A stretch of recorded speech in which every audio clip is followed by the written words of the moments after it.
you've heard the budget, you've heard objectives and activities, right? And you've heard problem ID. Now there's a couple other steps within there, but those are the three main things that you really need to take your time on when you're doing this application. Because if you don't have a problem, there's no need to do the rest of it, right? So your budget is going to fund your activities. Listen to me, your budget's going to fund the activities that you're going to do to fix your problem. Does that make sense? Your budget's going to fund the activities that you're going to do to fix your problem. So if you don't have a problem, there's no need to do the rest of the application. Just keep that in mind as you're working through it.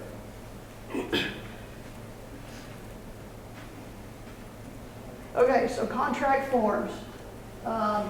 You've got, again, same idea as the rest of the sections, right?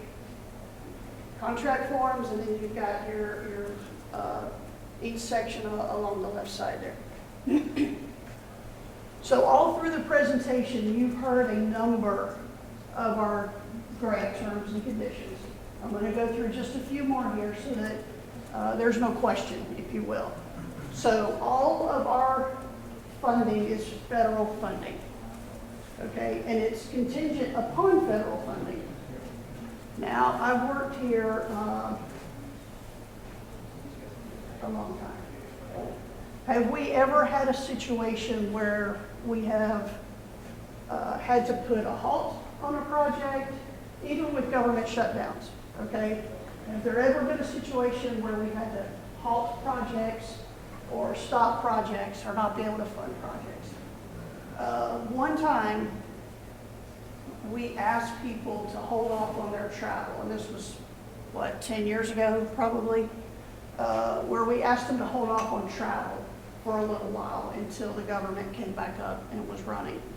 Federal government shuts down, doesn't mean we shut down, okay? We've never completely shut down with our projects. But they are available, they are contingent upon federal funds being available. All of our grants are reimbursable, which means you pay for it and then you submit your claims and we reimburse you for it. All right, if awarded, you must be able to adhere to the grant terms and conditions, and I'll move out of the way so you guys can see that a little better. You must be able to implement your project within the first 90 days. You must submit reports and claims on a monthly basis. You have to announce that you've received a grant from the Governor's Office of Highway Safety within the first 90 days. You must submit a final report, and you must retain grant records for 3 years after the close of the grant. So if you get a grant in 2026, FY 26, it'll start October 1st. They're about October 1st. 2025 will go through September 30th of 2026, and then you'll need to retain your records for 3 years after that. Okay, certification page.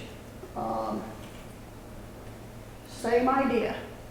You're going to manage the certification. Roger talked about authorized official, project director, and financial officer, right? So this is where you're going to input each of these people. So you're going to manage the form. You can see the drop-down box. These are all drop-down boxes. If you drop that box down and there's only one name, it means you didn't enter the other names. So you need to go back to the admin page, the grantee admin page, and enter the other two people.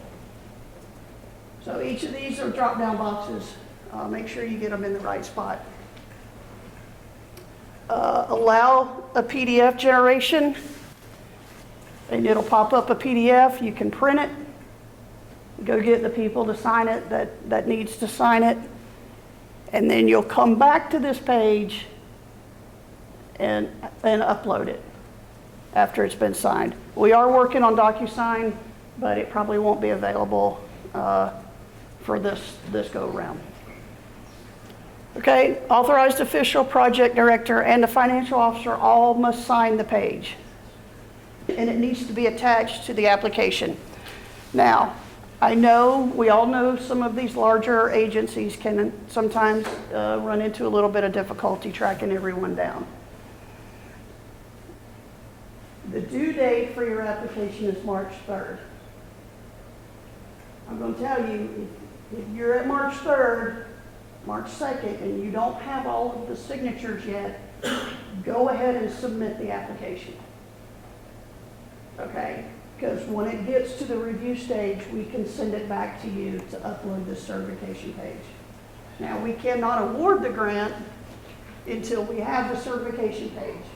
But if you don't have this signed, please go ahead and submit the application. Don't let that be a holdup.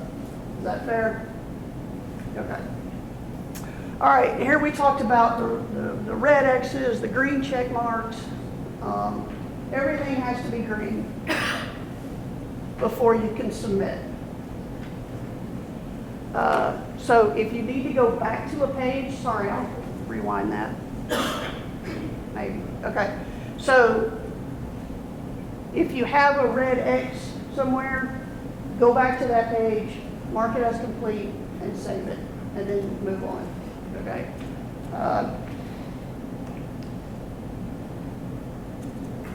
I know we've talked about it 100 times, but 101 times is when people remember. So progress tracker, mark it as complete. That doesn't mean you can't go back to that page and edit it. Okay, so don't be afraid to mark it as complete. We just have to have that in the process. So go back to each page. Oh, we have all green check here. We're ready to submit the application. And you see the little submit button down there on the right. Submit it. You can go back to the summary page, and now it is in administrative review. That's where it needs to be by March 3rd.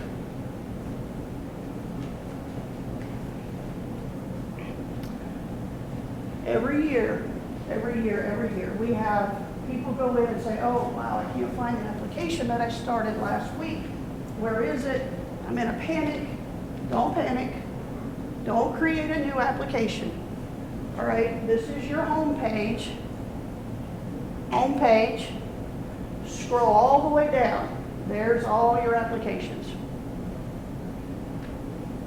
So don't keep creating new ones if you think it gets lost. It's not lost, it's there. All right, new applications are due March 3rd, 2025, March 3rd.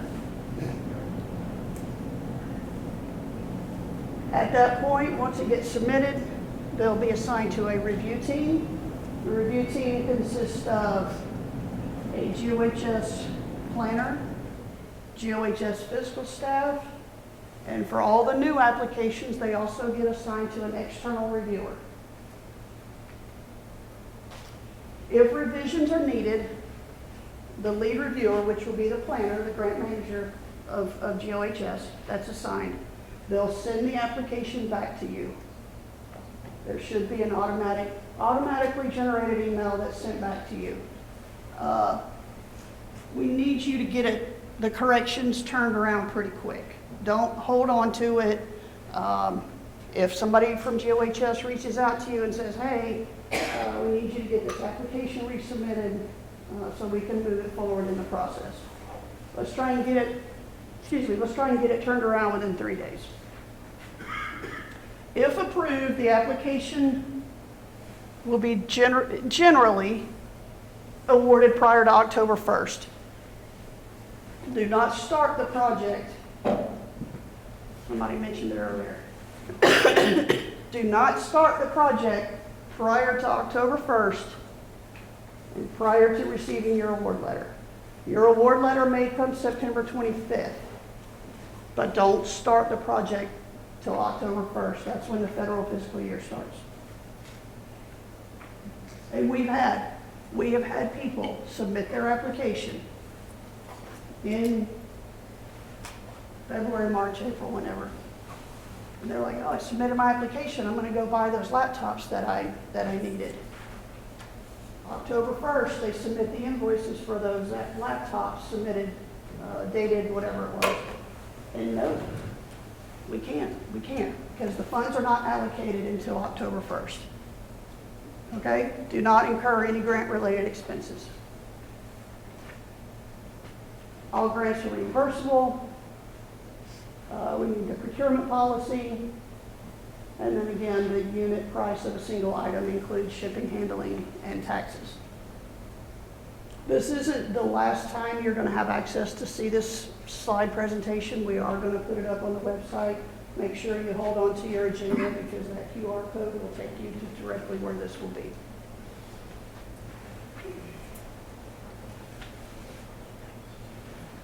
Is that pretty clear? Do I need to read it? March 3rd.